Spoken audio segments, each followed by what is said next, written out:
Salut tout le monde, j'espère que vous allez bien. Donc aujourd'hui on va se retrouver pour la vidéo top et flop 3 des meilleurs et des pires pay-per-view de l'année 2012 à la WWE. C'est une vidéo que j'ai vraiment mis beaucoup de temps avant de la faire parce que du coup j'ai dû remater tous les pay-per-view de 2012 et le temps de tous les revoir, ça m'a pris énormément de temps.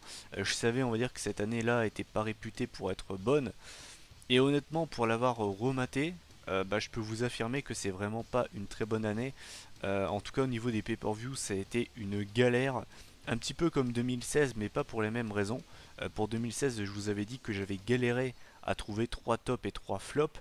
Non pas que c'était une année trop mauvaise ou trop bonne, c'était juste que, voilà, pour moi, il n'y avait pas vraiment de pay-per-view qui s'en dégageait, mais c'était pas négatif. Je trouve que 2016, la qualité des pay-per-view en général est quand même vachement solide.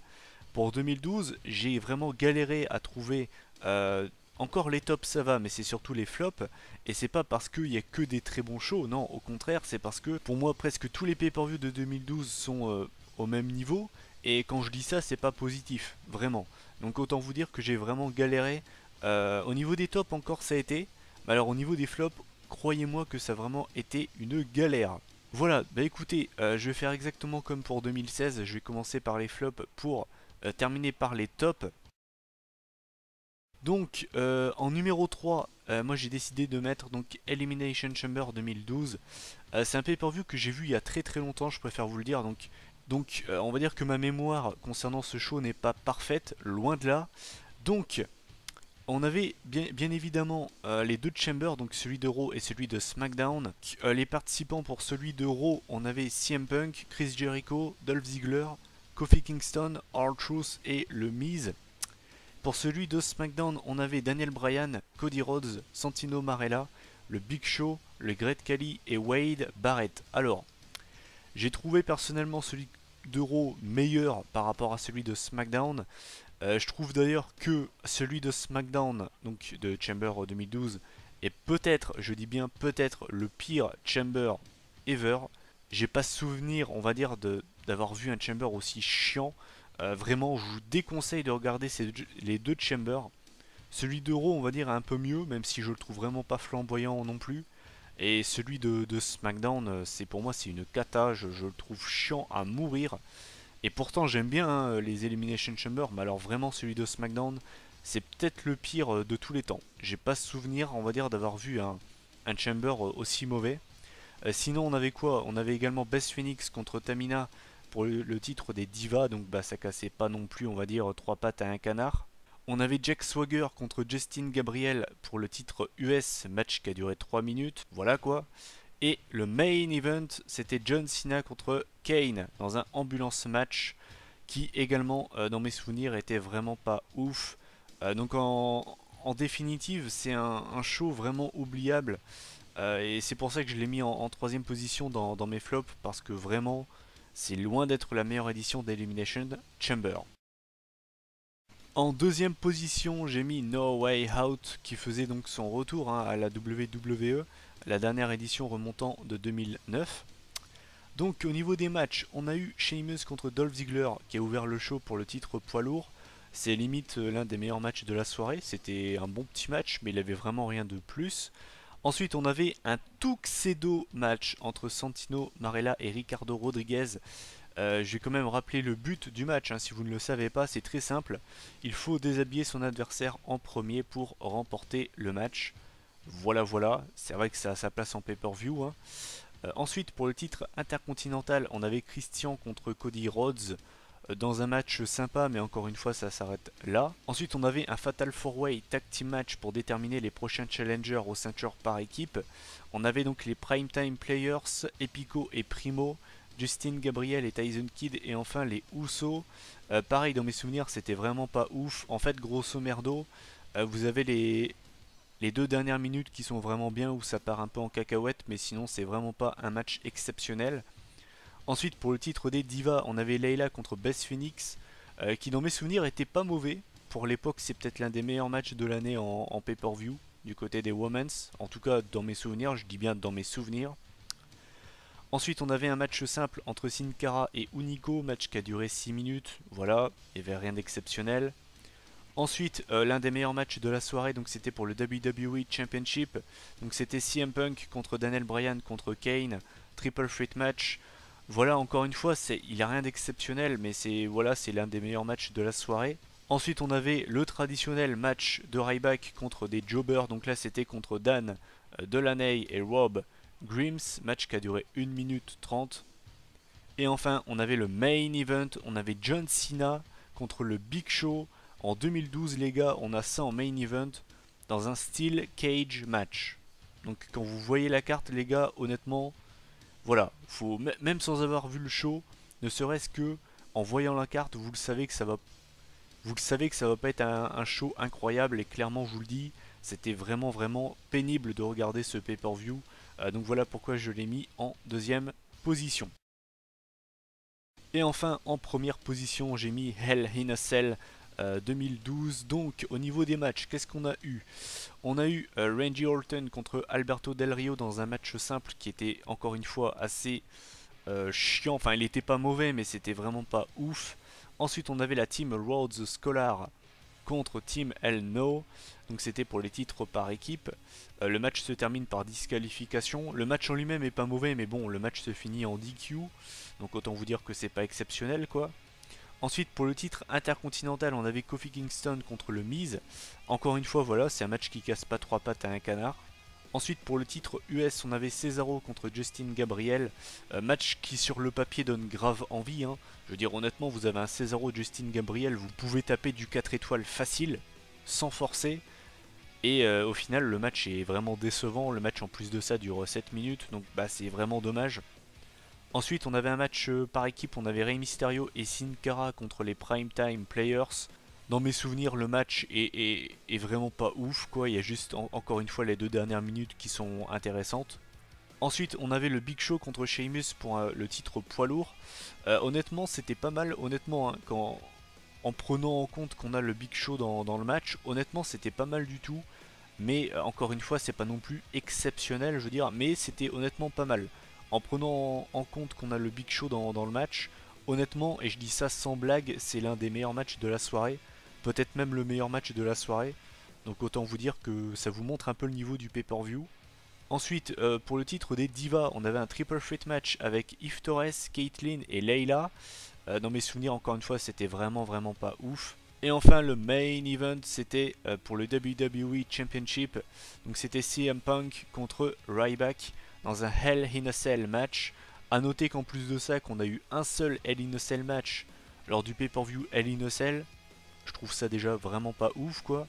Et puis surtout, alors là, honnêtement, je vous invite à donner votre avis, mais pour moi, c'est le pire Hell in a Cell match de tous les temps. Vraiment. C'est une véritable purge, c'est une insulte à la stipulation. Et je vais quand même vous redonner la fin du match, hein, le contexte. L'arbitre spécial, c'était Brad Maddox, qui a donc en fait un low blow à Ryback qui allait porter son shell shocked sur Punk. Et derrière, Punk fait un roll-up. Et derrière, donc on a l'arbitre donc qui fait un compte express pour que Punk conserve. C'était atroce. Pay-per-view qui reflète parfaitement pour moi ce show, qui donc pour moi est le pire pay-per-view de l'année 2012. Voilà, bah écoutez, j'ai terminé avec les flops et maintenant donc on va pouvoir passer au point positif, au top. Donc en numéro 3, j'ai décidé de mettre Over the Limit. Alors pour moi, honnêtement, c'est un pay-per-view. Alors, j'irai pas jusqu'à dire underrated parce que c'est pas non plus un pay-per-view exceptionnel, mais honnêtement, c'est loin d'être un pay-per-view dégueulasse et c'est pour ça d'ailleurs que je le mets dans mes tops. Donc, qu'est-ce qu'on a eu comme match dans ce pay-per-view? Donc, on avait Kofi Kingston et R-Truth contre Dolph Ziggler et Jack Swagger donc pour les ceintures par équipe. Donc, c'était un bon petit match par équipe. Voilà, il avait rien de transcendant, mais c'était pas mauvais. Ensuite, on avait Layla contre Beth Phoenix pour le titre des Divas. Honnêtement, par rapport à l'époque, hein, c'était pas mal du tout. Voilà, pour un match féminin de l'époque, c'était pas mal du tout. Le match dure 7 minutes, donc c'est pas mal du tout pour l'époque. Ensuite, pour le World Heavyweight Championship, on a eu un Fatal 4-Way. Donc on avait Sheamus, Alberto Del Rio, Chris Jericho et Randy Orton. Ouais, donc c'était vraiment un bon match, honnêtement. Je m'attendais quand même peut-être à mieux, compte tenu des catcheurs et qu'on ait un Fatal 4-Way, mais ça reste quand même vraiment un bon match, bien solide. Ensuite, bon là forcément, point négatif, on avait Brodus Clay contre le Miz, match qui a duré 4 minutes. Voilà. Ensuite, pour le titre intercontinental, on avait Christian contre Cody Rhodes. Match pas exceptionnel, match qui dure 7 minutes, mais c'est pas non plus catastrophique. Ensuite, on a l'un des meilleurs matchs de l'année, donc c'était pour le WWE Championship. On avait CM Punk contre Daniel Bryan. Match très technique, je vous conseille d'aller le voir, honnêtement, vraiment un bon match. Ça m'a fait plaisir de le revoir parce que j'avais aucun souvenir du match en fait. Et le fait de le revoir, ça m'a vraiment fait plaisir. Ensuite, on avait bien évidemment le match Ryback donc, qui affrontait Camacho. Voilà, donc match qui dure 2 minutes. C'est génial. Et enfin, le main event, je vous l'accorde, c'était une sacrée chiasse. C'était John Laurinaitis contre John Cena. Donc, je suis d'accord, le main event, c'est de la merde. Le match avec Ryback, bien évidemment, c'est de la merde. Le match avec Brodus Clay, c'est du caca. Vous enlevez ces 3 matchs-là, il y a quand même 5 matchs, on va dire, qui ressortent du lot et qui sont pas mauvais. Voilà. Donc au final, pour moi, c'est quand même un pay-per-view qui a plus de positifs que de négatifs. Et puis en plus de ça, vous avez quand même 2 matchs vraiment bons. Donc à savoir les 2 matchs de championnat en fait. Donc voilà pourquoi j'ai mis Over the Limit dans mes tops. Voilà, donc comme vous pouvez le voir, même un pay-per-view dans mes tops, même numéro 3, c'est quand même pas non plus un pay-per-view qui a que du positif. Mais c'est pour vous montrer un petit peu le niveau des pay-per-view de l'année 2012 à la VE. En deuxième position, j'ai mis TLC, donc c'est un pay-per-view que j'ai analysé sur la chaîne assez récemment. Donc je vais vous résumer la carte assez rapidement. Donc on avait un match par équipe entre la team Rhodes Scholar et Rey Mysterio et Sin Cara, donc c'était pour déterminer les prochains challengers à la team El No pour les affronter au Rumble 2013. Donc c'était un bon petit match pour ouvrir le show. Dans un tables match en plus, j'allais oublier de le préciser. Ensuite on a eu un match entre Cesaro et R-Truth pour le titre US qui était correct, ça s'arrête là. Ensuite on avait un match pour le titre intercontinental entre Kofi Kingston et Wade Barrett. Encore une fois c'est un bon petit match, sympa, voilà ça s'arrête là. Ensuite on a l'un des matchs de l'année, donc c'est un 6-man tag team TLC match. Donc on avait les débuts du Shield en pay-per-view contre la team El No et Ryback. Donc c'est un excellent match, de loin le meilleur match de la soirée. Ensuite on avait un bon match bien pourri entre Eve Torres et Naomi, donc pour le titre des Divas, match qui dure 3 minutes. Ensuite pour le titre poids lourd on avait un match de chaise entre Sheamus et le Big Show. Match qui est pas exceptionnel, vous devez vous en douter, mais par rapport au fait qu'on ait le Big Show dans le match, je trouve pas ça si mauvais que ça, honnêtement. Voilà. Ensuite on avait un 6-man tag team match avec d'un côté Alberto Del Rio, le Brooklyn Brawler et le Miz, et de l'autre les Free MB. Bon ça pue la merde, on est d'accord. Et enfin pour la mallette de Dolph Ziggler, dans un ladder match, on avait Dolph Ziggler contre John Cena pour clôturer on va dire la soirée. Donc c'était vraiment un très bon match, l'un des meilleurs matchs de l'année encore une fois. Donc vous avez quand même 2 des meilleurs matchs de l'année dans ce pay-per-view. Vous avez quand même pas beaucoup de négatifs. Donc voilà pourquoi j'ai décidé de le mettre dans mes tops. Et honnêtement, si ce pay-per-view ne figure pas dans les tops, ben je vois pas quel pay-per-view peut y figurer.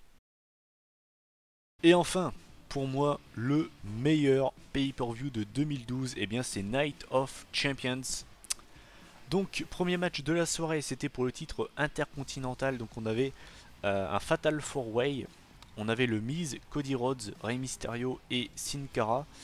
Sin Cara qui botche quand même pas mal pour changer hein, dans ce match, mais le match en lui-même est pas si mauvais que ça. Il est pas ouf, hein, loin de là, hein, mais je veux dire, c'est vrai que honnêtement, quand vous voyez les participants, on peut en attendre plus. Le match dure 12 minutes, donc c'est bien, mais c'est vrai qu'on peut en attendre quand même mieux, mais ça reste quand même pas dégueulasse. Ensuite, on avait Daniel Bryan et Kane contre Kofi Kingston et R-Truth.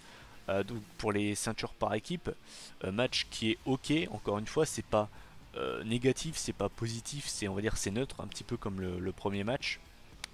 Ensuite pour le titre US on avait Cesaro contre Zack Ryder, match qui a duré seulement 6 minutes 40, donc c'est pas très long, mais le match est cool, voilà, le match est cool, il est pas long mais c'est cool quand même. Ensuite on avait Randy Orton contre Dolph Ziggler dans un match simple qui a duré 18 minutes. Pour moi c'est l'un des meilleurs matchs de l'année, vraiment. C'est vraiment un bon match, je vous conseille d'aller le revoir avec un RKO sorti de nulle part. Ensuite, on avait un match entre Yves Torres et Layla pour le titre des Divas. Bon, c'était pas ouf, comme presque tous les matchs des Divas à l'époque, donc il n'y a rien de choquant, on va dire. Ensuite, pour le titre poids lourd, on avait Sheamus contre Alberto Del Rio. Dans mes souvenirs, c'est peut-être leur meilleur affrontement, parce qu'ils se sont affrontés quand même beaucoup de fois, Sheamus et Del Rio en 2012. Et dans mes souvenirs, c'est peut-être leur meilleur affrontement. Donc bon, voilà. Après, c'est pas exceptionnel, hein, je vous le dis franchement, c'est vraiment pas ouf, mais c'est c'est correct quoi. Et enfin le main event pour le WWE Championship, donc c'était CM Punk contre John Cena. Match donc controversé par rapport à la fin qui se finit donc en match nul. Mais le match est génial. Quand on dit Cena Punk, on retient souvent leur match de Money in the Bank 2011. Mais honnêtement, ce match-là est excellent. Vraiment, je vous conseille d'aller le voir si vous n'avez pas de souvenir ou si vous l'avez jamais vu. Le match dure 27 minutes et honnêtement, c'est un excellent match. Excellent match qui finira dans mon top 10 des meilleurs matchs de l'année 2012, bien évidemment. Au passage, cette vidéo, vous l'aurez très certainement en avril. J'ai déjà fait le planning des vidéos pour février et mars. C'est déjà blindé, donc vous l'aurez très certainement en avril.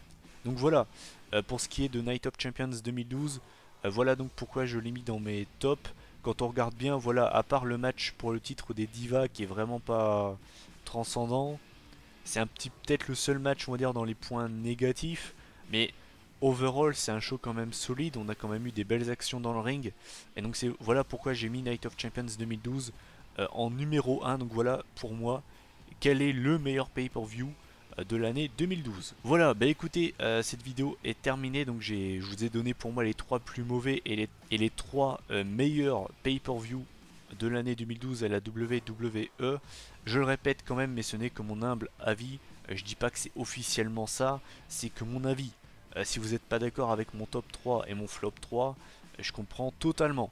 De toute façon, bah, je vous invite tout simplement à donner votre top et flop 3 des meilleurs donc et des pires pay-per-view de 2012 à la WWE. Comme d'habitude, je vous invite donc à commenter, à liker et à partager cette vidéo si le cœur vous en dit. On se retrouve donc la semaine prochaine pour les pronostics de Elimination Chamber 2017. D'ici là donc, bah, prenez soin de vous. Salut tout le monde.